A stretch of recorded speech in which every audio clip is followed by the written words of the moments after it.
Hello friends, as you have learned in the previous my video about Antony von Leeuwenhoek and other introduction of microbiology and the developments made in microbiology. Today we will learn about controversy of spontaneous generation. इसका मतलब ये है कि spontaneous generation में इतनी controversy क्यों है, इतना ज़्यादा लोग आपस में ही इतना ज़्यादा क्यों एक दूसरे से असहमत हैं कि ये हुआ ये नहीं हुआ, ये सब हम पढ़ेंगे इसमें। पर जैसा कि हम पिछले वीडियो में एक बार रिकॉल कर लेते हैं, हमने पढ़ा कि लुवेनहुक ने माइक्रोब को एक सिंपल इंस्ट्रूमेंट जो कि आप पिक्चर में भी देख रहे हैं उसके द्वारा उन्होंने माइक्रोब को देखा।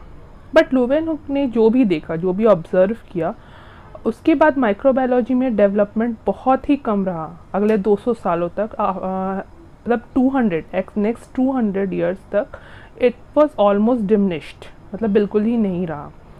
थोड़ा बहुत प्रोग्रेस इसलिए हुआ, इसके बहुत सारे रीज़न है, बट जो मेन 2 रीज़न है वो मैं आपके सामने यहाँ पर रख रही हूँ। Because microscopic observation of microorganisms do not provide sufficient information to understand their biology. इसका मतलब ये है कि जो भी माइक्रोस्कोपिक ऑब्जर्वेशन का मतलब ये होता है कि माइक्रोस्कोप के अंदर हम जो भी ऑब्जर्व करते हैं माइक्रो ऑर्गेनिजम्स के बारे में, वो हमको कोई भी सफिशिएंट मतलब ज़्यादा इंफॉर्मेशन प्रोवाइड नहीं करता है कि उसकी बायोलॉजी कैसी है, उसका फिज़िकल स्ट्रक्चर कैसा है। और जब तक हम ये सब नहीं पढ़ेंगे हम उसके बारे में आगे नहीं जान सकते हैं कि बैक्टीरिया कैसा दिखता है, उसकी मॉर्फोलॉजी क्या होती है। ये सब हम माइक्रोबायोलॉजी में आगे पढ़ेंगे बट लुवेनहुक के टाइम पर ये सब डिस्कवर नहीं हुआ, बहुत टाइम लगा डिस्कवर होने में। सेकेंड ये था कि also techniques for isolating and culturing microbes in the laboratory were needed. जो भी माइक्रो ऑर्गेनिज्म डिस्कवर किया गया है उसको पढ़ने के लिए उसको सबसे पहले आइसोलेट करना पड़ता है, मतलब उसको डिफरेंट माइक्रो ऑर्गेनिजम्स में से उसको निकालना पड़ता है, क्योंकि इन्वायरमेंट में तो बहुत सारे माइक्रो ऑर्गेनिजम्स है। अब हर एक को ऐसे निकालना और आइसोलेट करना, कल्चर करना, ये बहुत इम्पॉर्टेंट हो जाता है। तो हम यहाँ तक हमने पढ़ा था लुवेनहुक के बारे में, और क्यों आगे प्रोग्रेस नहीं हुआ ये भी मैंने आपको बताया। अब हम आगे चलते हैं कि स्पॉन्टेनियस जनरेशन की कैसे आगे बढ़ा। जब धीरे धीरे टेक्निक्स डिस्कवर होने लगे और माइक्रोबायोलॉजी आगे बढ़ने लगा तो साइंटिस्ट लोगों में कॉन्फ्लिक्ट शुरू हो गया, आपस में ही बहस शुरू हो गई कि थ्योरी ऑफ स्पॉन्टेनियस जनरेशन जो था वो गलत है, वो सही नहीं है।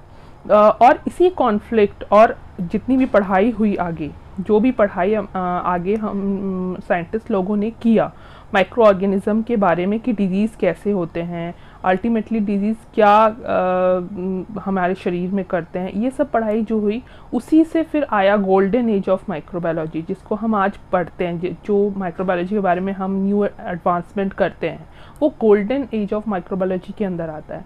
बट स्पॉन्टेनियस जनरेशन हमको सबसे पहले समझना पड़ेगा, तो उसके बारे में शुरू करते हैं। सबसे पहले स्पॉन्टेनियस जनरेशन होता क्या है, तो यहाँ पे जैसे लिखा हुआ है कि living things could develop from non living matter. अब नॉन लिविंग मैटर मतलब कुछ भी हो सकता है, ठीक है। उस टाइम पर ये माना जाता था कि जो भी लिविंग थिंग्स होते हैं वो नॉन लिविंग मैटर से आते हैं। पर ये बहुत साइंटिस्ट लोगों ने इसे माना नहीं, ठीक है। जो भी माइक्रोबायोलॉजी, एटलीस्ट जो माइक्रोबायोलॉजी वाले थे उन्होंने तो नहीं माना, बट बहुत लोगों ने इसका समर्थन भी किया, इसको बोला कि हाँ ऐसा होता है। उनमें से एक एरिस्टोटल भी थे। एरिस्टोटल उस टाइम के बहुत बड़े दार्शनिक थे, उन्होंने एजुकेशन में भी बहुत कुछ किया है।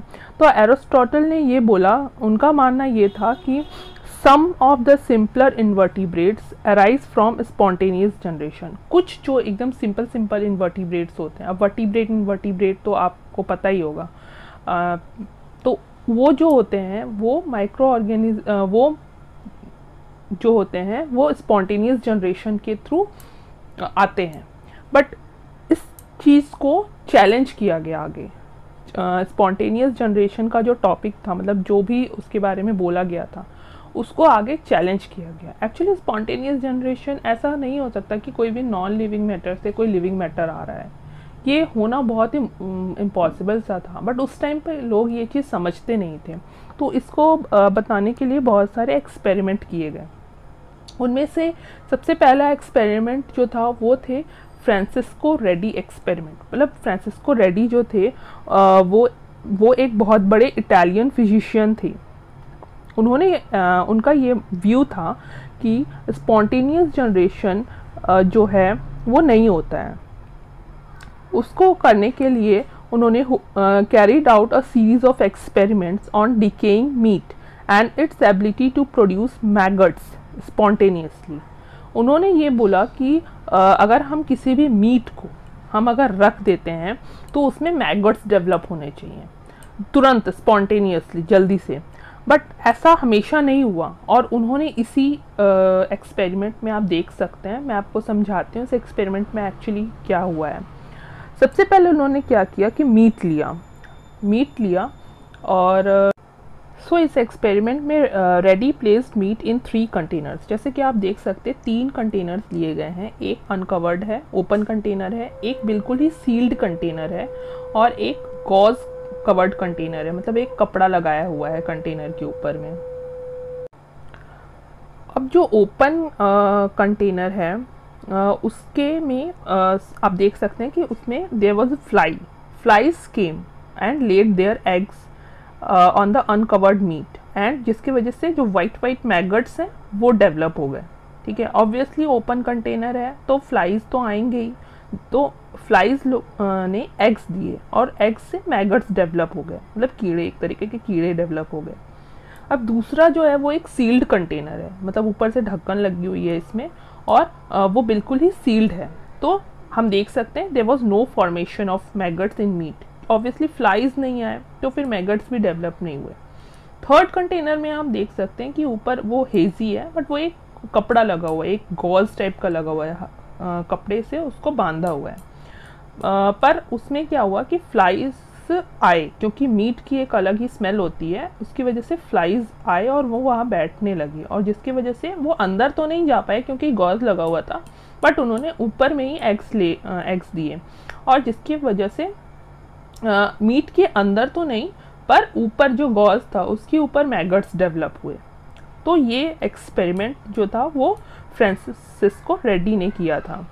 अब इससे उन्होंने क्या कंक्लूजन निकाला? कंक्लूजन ये निकला कि generation of maggots by decaying meat resulted from the presence of fly eggs and meat did not spontaneously generate maggots as previously believed।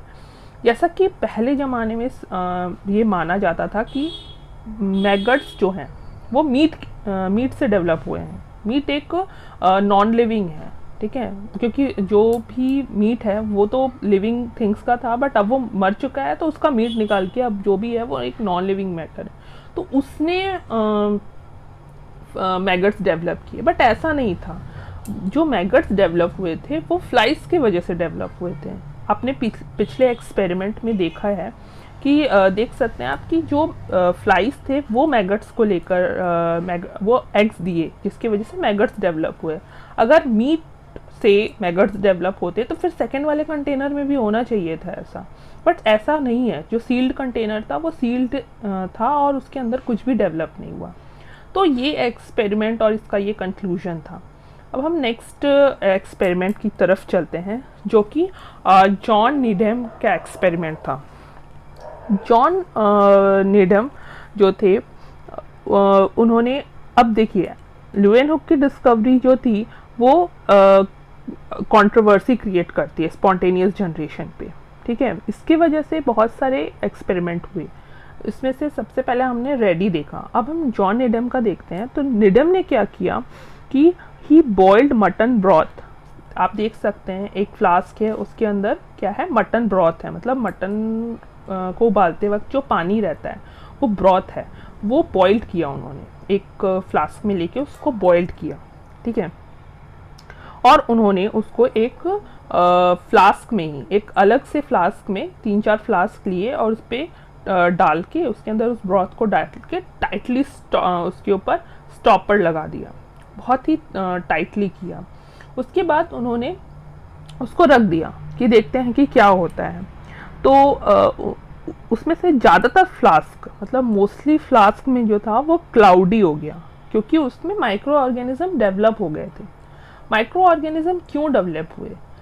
अब इसका फिर उन्होंने ये कंक्लूजन निकाला कि he thought organic matter contained a vital force that could confer the properties of life on living matter।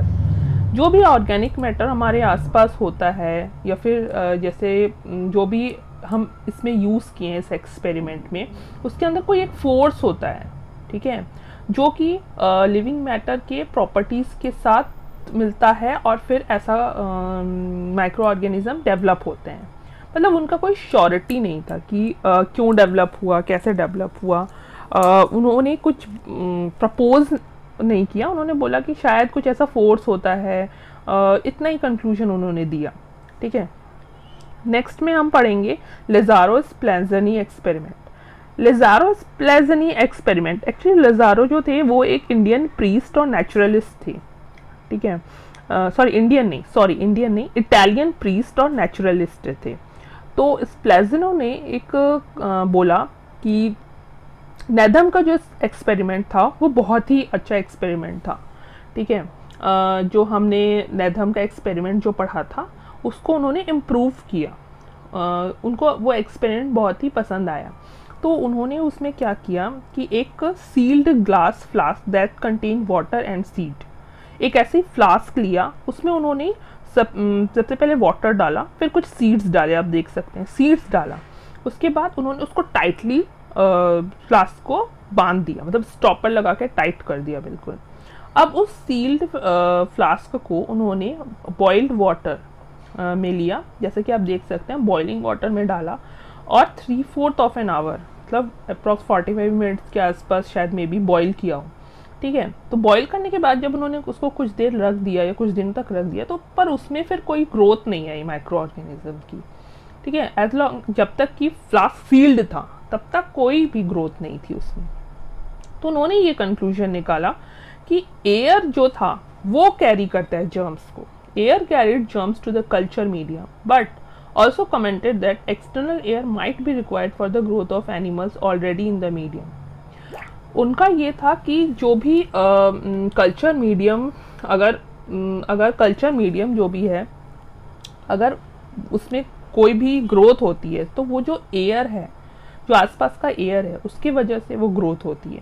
But अगर external air animals के growth के लिए ज़रूरी है, मतलब अगर हम कोई भी आइसोलेशन कर रहे हैं तो उसके ग्रोथ के लिए भी एयर ज़रूरी है, पर कॉन्टामिनेशन भी एयर की वजह से हो रहा है। तो दोनों तरफ से वो ये बोल रहे थे कि एयर ज़रूरी है, पर हमको एयर जो भी हम जिस भी इन्वायरमेंट में कर रहे हैं उसको पहले साफ़ करना होगा। उसमें उसको, जैसे हम आज जानते हैं कि बहुत जो भी लैब में जो भी एक्सपेरिमेंट्स होते हैं वो बहुत ही कंट्रोल्ड इन्वायरमेंट पे किए जाते हैं, बिल्कुल चेक करके किए जाते हैं कि और कोई ऑर्गेनिजम्स ना रहे, एकदम ही एक्सपेरिमेंट करने के लिए हमें बहुत ही कंट्रोल्ड इन्वायरमेंट चाहिए। बट उस समय इतना पता नहीं था, तो उनका ये कंक्लूजन था। अब जो सपोर्टर्स थे स्पॉन्टेनियस जनरेशन के, maintain that heating the air in sealed flask destroyed its ability to support life, क्योंकि अभी तक फ्लास्क को बॉयल किया गया था। तो जो भी स्पॉन्टेनियस जनरेशन को सपोर्ट करते थे, उनका ये मानना था कि जब हीट कर रहे हैं तो सील्ड फ्लास्क में जो भी एयर है वो डिस्ट्रॉय हो जा रहा है, जिसकी वजह से लाइफ भी डिस्ट्रॉय हो जा रही है। तो एयर ज़रूरी है। तो फिर नेक्स्ट एक्सपेरिमेंट जो था वो था थियोडोर श्वान एक्सपेरिमेंट। थियोडोर श्वान एक्सपेरिमेंट में उन्होंने क्या किया कि he allowed air to enter a flask. यहाँ से आप देख रहे हैं एयर इनलेट लिखा हुआ है, वहाँ से एयर अलाउ किया उन्होंने फ्लास्क में जाने के लिए। But flask containing a sterile nutrient solution after the air has pass through a red hot tube. ये जो आप ट्यूब देख रहे हो और जिसके नीचे आप फ्लेम देख रहे हो, वो एक रेड हॉट ट्यूब था, वो फ्लास्क के अंदर जा रहा था, बट उससे पहले उसको हीट कर दिया जा रहा था। तो जो भी एयर जा रहा था वो हीटेड एयर जा रहा था उसमें। तो अब स्टेरलाइज जो भी था, previously sterilise infusion remain sterile. जो भी फ्लास्क में जो रेड वाला आप देख रहे हो उसमें जो भी सोल्यूशन था वो बिल्कुल ही स्टेराइल सोल्यूशन था, ठीक है, और वो कॉन्टामिनेट नहीं हुआ, जबकि एयर जो है वो बाहर का एयर था, वो एयर इनलेट से बाहर जा रहा था। बट क्योंकि उसको हीट कर दिया गया था तो सारे माइक्रो ऑर्गेनिज्म में भी किल हो गए होंगे, ऐसा उस समय माना गया। इस वजह से कोई ग्रोथ नहीं देखने को मिली, क्योंकि फ्लास्क रिमेन स्टेराइल, उसमें कोई भी ग्रोथ नहीं थी माइक्रो ऑर्गेनिजम्स की, कोई भी। ये जो आप ग्रीन देख रहे हो ये इनलेट है बाहर निकलने के लिए, जो भी एयर जा रहा है वो बाहर भी तो जाएगा, तो उसकी वजह से वो भी दिया गया है। बट मेन ये था कि जो भी एयर गया उसने कोई भी माइक्रोब्स का ग्रोथ नहीं कराया, ओके। और क्योंकि वो पहले ही उसको हीट कर दिया गया था ट्यूब को, जिससे एयर पास हो रहा था। नेक्स्ट ये कंक्लूजन निकाला गया कि शायद एयर को हीट कर दिया गया इसलिए माइक्रो ऑर्गेनिज्म किल हो गए हैं, so no growth of microbe was observed. Next experiment आया श्रोडर एंड डच एक्सपेरिमेंट। उसमें ये किया गया कि उन्होंने भी एयर को एंटर करने दिया, ठीक है, उसमें भी एयर एंटर हुआ। A flask of heat sterilised medium लिया गया, ठीक है, बट उसमें जो हीट जो एयर पास हो रहा था वो एक स्टेराइल कॉटन वूल लिया गया। ये जो आप देख रहे हो कॉटन वूल है, इसको सबसे पहले स्टेराइल कर दिया गया था, ठीक है, इसको स्टेराइल कर दिया गया और इसको पाइप के अंदर डाल दिया गया और इसके बाद एयर इसमें से पास किया गया। तब भी कोई हमें क्योंकि जो भी इस रेड वाले में जो भी इसके अंदर जो भी इन्फ्यूजन्स हैं वो ऑलरेडी बहुत स्टेरलाइज्ड हैं, तो हमें बस ये देखना था कि अगर हम एयर बाहर से देते हैं तो उसमें क्या ग्रोथ होगी, हमें ये देखना था। तो ऐसा कुछ हुआ ही नहीं,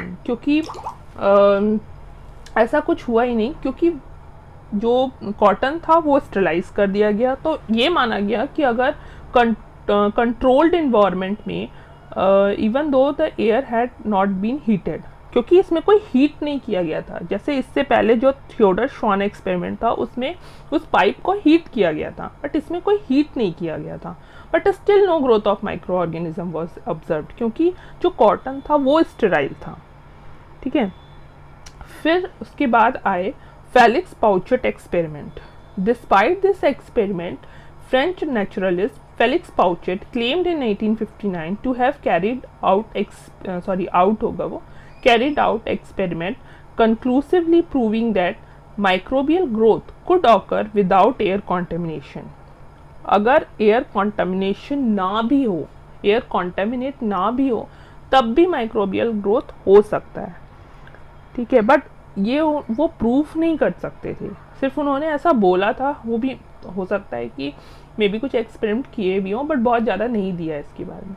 तो फाइनली इसके बाद हम पढ़ते हैं कि कैसे लुइस पास्चर आए और उन्होंने जो मेन एक्सपेरिमेंट्स किए, श्वान नेक एक्सपेरिमेंट, इसके बाद आए वो, ठीक है। तो हम वो पढ़ेंगे इसके बाद वाले वीडियो में। तो आई होप आपको यहाँ तक समझ में आया हो। अगर आपके कोई भी डाउट्स हो तो आप मुझे कमेंट कर सकते हैं। Okay, thank you for watching this video, and if you like this video, please like, share and subscribe.